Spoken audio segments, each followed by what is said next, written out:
அனைவருக்கும் வணக்கம். ஏடி statistics result release பண்ணியிருக்கிறாங்க. நம்ம அகாடமியோட எக்கனாமிக்ஸ் ப்ரொஃபஸரோட ஸ்டூடெண்ட்ஸ் 3 மெம்பர்ஸ் இந்த ஏடி ஸ்டாட்டிஸ்டிக்ஸ் எக்ஸாமினேஷன்ஸ் கிராக் பண்ணியிருக்கிறாங்க. வெற்றி பெற்ற அனைவருக்கும் வாழ்த்துக்கள். அண்ட் எங்கள் எக்கனாமிக்ஸ் ப்ரொஃபஸரோட ஸ்டூடெண்ட்ஸ் 3 பேருக்குமே இந்த வீடியோ மூலமாக நான் வாழ்த்துக்களை தெரிவித்துக் கொள்கின்றேன். வாழ்த்துக்கள் அனீஸ் சார், வாழ்த்துக்கள் ஜீவானந்தம் சார், வாழ்த்துக்கள் பிரதீபன் சார். அனைவருக்கும் வாழ்த்துக்கள். அண்ட் மேத்தமெட்டிக்ஸ் அண்ட் ஸ்டாட்டிஸ்டிக்ஸில் எங்களுடைய ஸ்டூடெண்ட்ஸ் சிவி வரைக்கும் போனாங்க. அண்ட் எக்கனாமிக்ஸில் எங்கள் economics ப்ரொஃபஸரோட students job அடிச்சிருக்கிறாங்க.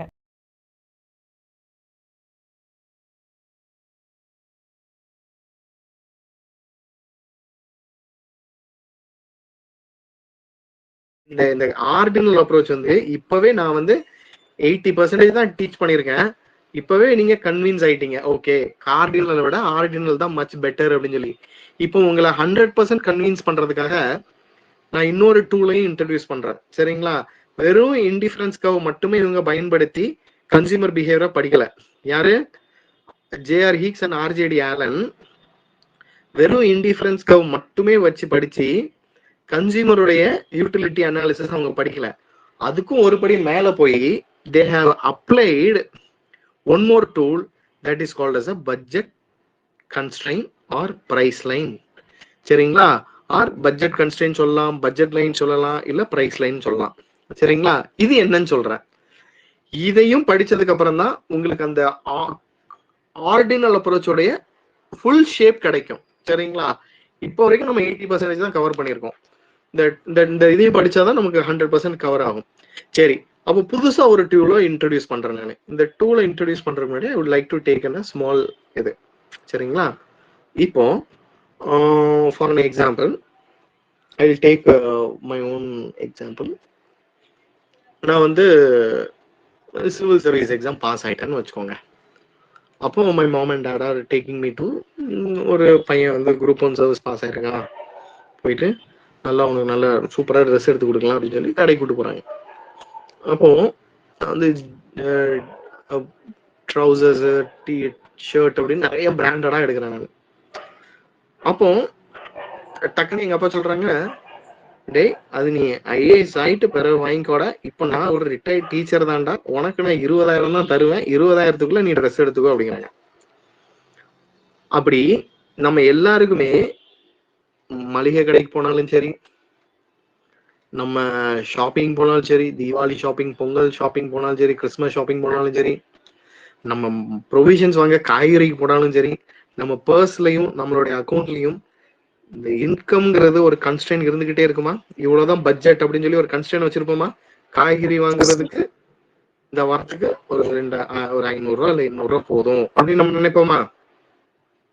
Limited income நமக்கு இருக்குமா இருக்காதா? எல்லாத்துக்கும் லிமிட்டட் இன்கம் உண்டு. கரெக்டா? இப்போ இதுதான் சொல்றாங்க. என்னன்னா, ஒரு கன்சியூமர் தான் ஆசைப்பட்ட பொருள்லாம் வாங்க முடியாது. ஏன்னா he struck with a limited income budget constraint அப்படின்னு ஒண்ணு உண்டு.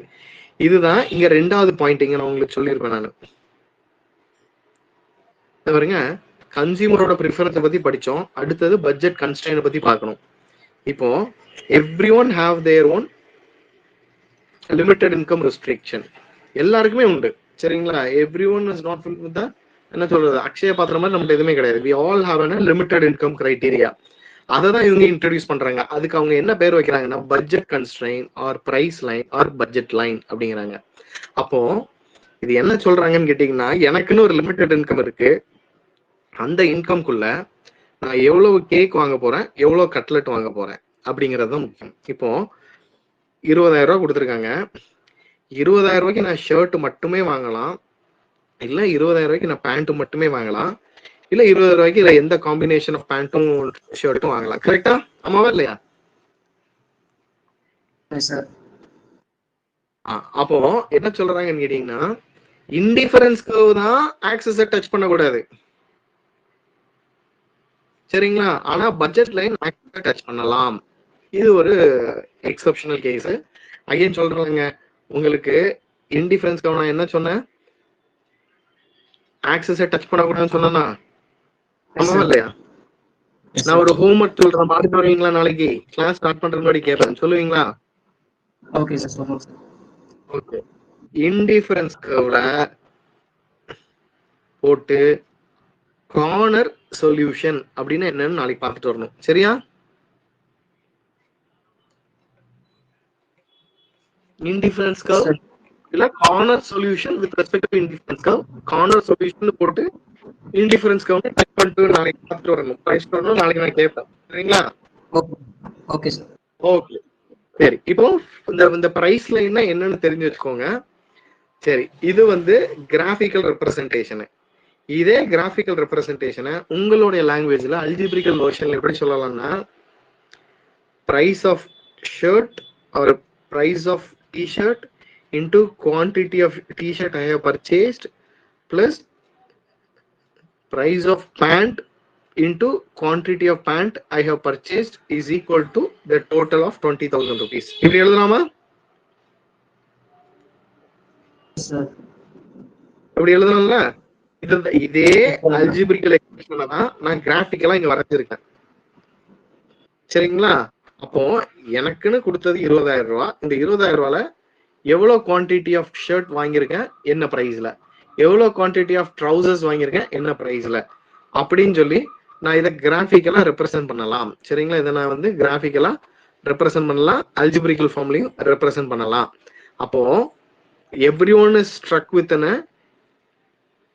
பட்ஜெட் லைன் அண்ட் ஒவ்வொரு கன்சியூமருக்கும் என் நம்பர் ஆஃப் இன்டிஃபரன்ஸ் கர்வ் இருக்கும். இதுல எப்ப கன்சியூமர் சாட்டிஸ்பாக்சன் அடைகிறாரு அப்படின்னு சொல்லி கண்டுபிடிக்கணும். இப்போ நான் ஒரு கண்டிஷன் கேட்கிறேன். என்னுடைய டோட்டல் யூட்டிலிட்டி மேக்சிமமா இருக்கும் போச்சுல, என்னுடைய மார்ஜினல் யூட்டிலிட்டி 0வா இருக்கும் போச்சுல, கன்சியூமர் என்னவா இருப்பாரு? சாட்டிஸ்ஃபேக்ஷனா இருப்பாரு சார். அதை நம்ம ஈக்விலிபிரியம்னு சொல்லலாமா? Yes sir. எஸ், சொல்லலாம்ல. அதே மாதிரி இது எப்படி டோட்டல் யூட்டிலிட்டி மேக்சிமமா இருக்கும் போச்சுல, மார்ஜினல் யூட்டிலிட்டி 0வா இருக்கும் போச்சுல, கன்சியூமர் ஈக்விலிபிரியம் அடைவாரு. எதுல? கார்டினல் அப்ரோச்ல கன்சியூமர் ஈக்விலிபிரியம் அடைவாரு. அதே மாதிரி நல்லா கவனிங்க, கார்டினல் அப்ரோச்ல கன்சியூமர் எப்ப ஈக்விலிபிரியம் அடைவாரானா, ஃபர்ஸ்ட் பட்ஜெட்ல கன்சிடர் பண்ணிக்கணும். அப்புறம் என்னுடைய இன்டிஃபரன்ஸ் கர்வ் எல்லாம் பிளாட் பண்ணிக்கிட்டே வரணும். இதுல எந்த இன்டிஃபரன்ஸ் கர்வ் கன்சியூமரோடைய பட்ஜெட் லைனோட டான்ஜென்ட் போகுதோ அந்த டான்ஜென்ட் பாயிண்ட் தான் ஈக்விலிபிரியம் பாயிண்ட்னு சொல்றாங்க. புரியுதா? இப்பதான் கம்ப்ளீட் ஆகுது. End of the day utility analysis நம்ம எதுக்காக படிக்கிறோம்? கன்சியூமருடைய ஈக்விலிபிரியம் என்னன்னு தெரிஞ்சுக்கிறதுக்காக, கன்சியூமர் எந்த இடத்துல மேக்சிமம் சாட்டிஸ்பாக்சன் அடைகிறாரு அப்படின்னு தெரிஞ்சுக்கிறதுக்காக. கரெக்டா? அப்போ எப்படி கார்டினல் அப்ரோச்ல டோட்டல் யூட்டிலிட்டி மேக்சிமமா இருக்கும் போச்சுல, மார்ஜினல் யூட்டிலிட்டி 0வா இருக்கும் போச்சுல, சரிங்களா, உங்களுக்கு இந்த கன்சியூமர் ஈக்விலிபிரியம் அடைகிறாரோ, அதே மாதிரி indifference curve approach or isobaric approach or ordinal அப்ரோச்ல கன்சியூமர் எப்ப ஈக்விலிபிரியம் அடைவாரானா, அந்த பட்ஜெட் லைனும் அந்த இன்டிஃபரன்ஸ் கர்வும் டான்ஜென்ட் ஆகிற பாயிண்ட்ல. இப்போ இன்னொரு பாயிண்ட் நான் சொல்றேன், இங்க நீங்க கிராப்ஸ் பண்ணிக்கோங்க நல்லா. Higher indifference curve give the higher level of satisfaction ஒரு ப்ராப்பர்ட்டி சொல்லி கொடுத்தனா, அந்த லாஜிக் அப்ளை பண்ணா இந்த இடத்துல எது எனக்கு ஹை லெவல் ஆஃப் சாட்டிஸ்பாக்சன் தருது? IC1, IC2, IC3?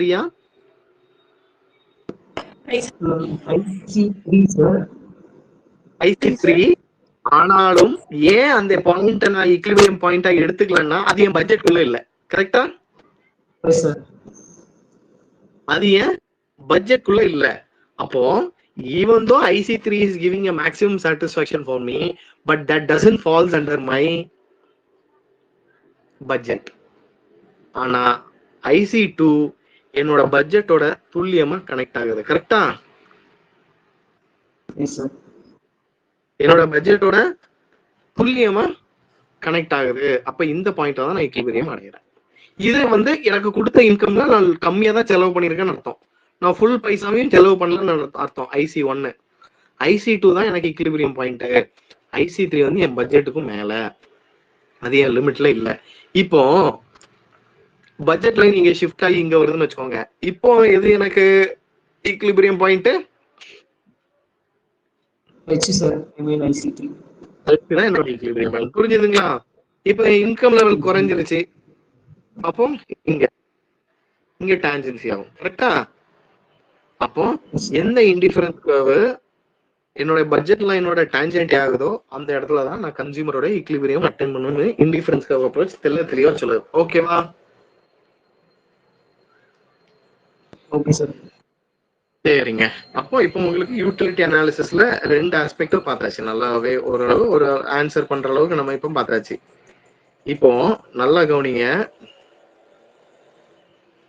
இதுல நிறைய குறைபாடு இருக்குன்னு சொல்லிதான் இத பாப்புலரைஸ் பண்ணிருப்பாங்க. ஆனா இதுலயும் சில குறைபாடு உண்டு, நிறைய குறைபாடுகள் உண்டு. ஆனா அதுல முக்கியமான 2 பாயிண்ட் சொல்லி தர்றேன். அது தெரிஞ்சாதான் நம்ம இந்த தியரியை படிக்கும் போச்சுல நமக்கு ஒரு ஐடியா கிடைக்கும். சரிங்களா? அப்போ ஃபர்ஸ்ட் இந்த இன்டிஃபரன்ஸ் கர்வ் அப்ரோச் அழைக்கப்படக்கூடிய இந்த ஆர்டினல் அப்ரோச்ல என்ன குறைபாடு ஃபர்ஸ்ட் அப்படிங்கறத சொல்லிடுறேன். சரிங்களா? ஃபர்ஸ்ட் என்னன்னா, it is an introspective method அப்படிம்பாங்க. இன்ட்ராஸ்பெக்டிவ் பண்ணி பாருங்க அப்படிம்பாங்க. அதாவது putting yourself in others place. சரிங்களா? Putting yourself in others place, putting yourself in other shoes அப்படிம்பாங்க. சரிங்களா? இன்ட்ராஸ்பெக்டிவ். இப்போ எனக்கு 2 கிளாஸ் ஆஃப் வாட்டர்மெலன் குடிச்சால் சாட்டிஸ்ஃபேக்ஷன் அடையிற மாதிரி தான் மற்றவங்களுக்கும் இருக்கும். எனக்கு இந்த பர்டிகுலர் ஸ்வீட் சாப்பிட்றதுனால இவ்வளோ சாட்டிஸ்ஃபேக்ஷன் கிடைக்கிற மாதிரி தான் அவங்களுக்கும் கிடைக்கும் அப்படின்னு சொல்லி இன்ட்ராஸ்பெக்டிவ் மெத்தட்ல தான் இவங்க எல்லாருமே ப்ரமோட் பண்ணியிருப்பாங்க. யாரு? R G D Allen, J R Hicks, even Alfred Marshall. இவங்க 3 பேருமே இன்ட்ராஸ்பெக்டிவ் மெத்தடை பயன்படுத்தி தான் ஒருத்தங்களுக்கு நமக்கு கிடைக்கிற மாதிரி தான் இவங்களுக்கும் இந்த லெவல் ஆஃப் சாட்டிஸ்ஃபேக்ஷன் கிடைக்கும் அப்படின்னு கன்க்ளூஷனுக்கு வந்திருப்பாங்க. சரியா? they got a conclusion in similar fashion. யாரு? கார்டினலும் ஆர்டினலும். ஆனா அப்படி பாசிபிளா? நான் அதான் சொன்னேன்ல, எங்க வீட்டுல எனக்கு பிடிக்கிற டிஷ் என் தம்பிங்களுக்கு பிடிக்காது, என் தம்பிங்களுக்கு பிடிக்கிற டிஷ் எனக்கு பிடிக்காது. அப்படி நம்ம வீடுகள்ல இருக்கோம்லங்க, அம்மா அப்பாவுக்கு பிடிக்கிறது அப்பாவுக்கு பிடிக்கிறது அம்மாவுக்கு பிடிக்காது. My mom use to have that, என்ன சொல்றது, அந்த ஏரால் ஷ்ரிம்ஸ் நிறைய சாப்பிடுவாங்க. எங்க அப்பாவுக்கு சுத்தமா பிடிக்காது. எங்க அப்பா நல்லா மட்டன் விரும்பி சாப்பிடுவாங்க. எங்க அம்மாவுக்கு மட்டன் சுத்தமா ஆகாது.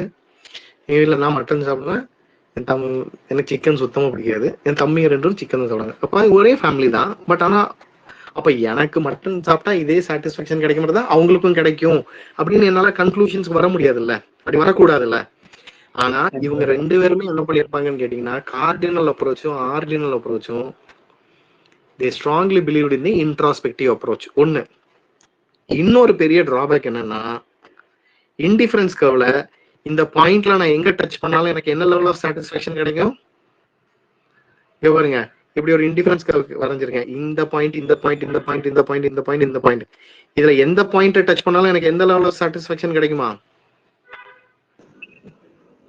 High level of satisfaction. இல்ல சார், இதுல சேம் லெவல் ஆஃப் சாட்டிஸ்ஃபேக்ஷன் தானே சார் வரும். Okay sir. இதுலதான் உங்களுக்கு ஹை லெவல் ஆஃப் சாட்டிஸ்ஃபேக்ஷன். ஒரே இன்டிஃபரன்ஸ் கர்வ்ல நீங்க பிளாட் பண்ணீங்கன்னா என்ன ஆகும்? சேம் லெவல் ஆஃப் சாட்டிஸ்ஃபேக்ஷன் தானே கிடைக்கும். Okay sir. கன்ஃபியூஸ் ஆக வேணாம் சார். இன்டிஃபரன்ஸ் கர்வுக்கு ஏன் அந்த பேர் வந்ததுன்னா, இதுல எந்த பாயிண்ட்ல நான் டச் பண்ணாலும் I'm going to get the same level of satisfaction to the consumer. கரெக்டா?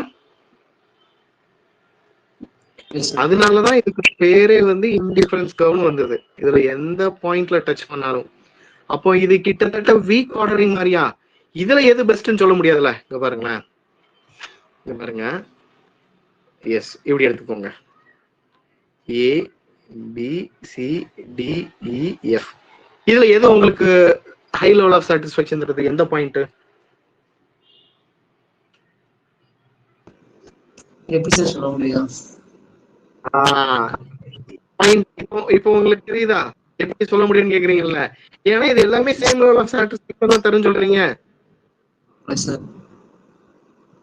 இந்த காம்பினேஷனும் சேம் லெவல் ஆஃப் சாட்டிஸ்ஃபேக்ஷன் தான், இந்த காம்பினேஷனும் சேம் லெவல் ஆஃப் சாட்டிஸ்ஃபேக்ஷன் தான், இதுவும் சேம் லெவல் ஆஃப் சாட்டிஸ்ஃபேக்ஷன் தான், இதுவும் சேம் லெவல் ஆஃப் சாட்டிஸ்ஃபேக்ஷன், இதுவும் சேம் லெவல் ஆஃப் சாட்டிஸ்ஃபேக்ஷன், இதுவும் சேம் லெவல் ஆஃப் சாட்டிஸ்ஃபேக்ஷன். கரெக்டா? அப்போ இந்த இடத்துல உங்களுக்கு வீக் ஆர்டரிங் கிடைக்குதா?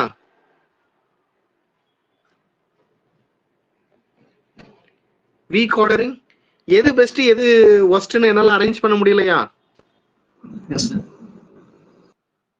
இந்த டிராபேக்கையும், அதாவது இன்ட்ராஸ்பெக்டிவ் அப்ரோச்ல உள்ள குறைபாடையும் இந்த வீக் ஆர்டரிங் பிரச்சனையும் போக்குறதுக்காக தான் புதுசா ஒரு ஐடியாலஜியை கொண்டு வந்திருப்பாங்க. That is called as a behaviouralist ordinal approach.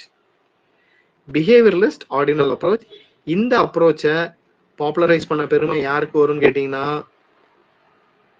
பால் ஆண்டனி சாமுல்சன். சரிங்களா? பால் ஆண்டனி சாமுல்சன் அப்படிமாங்க.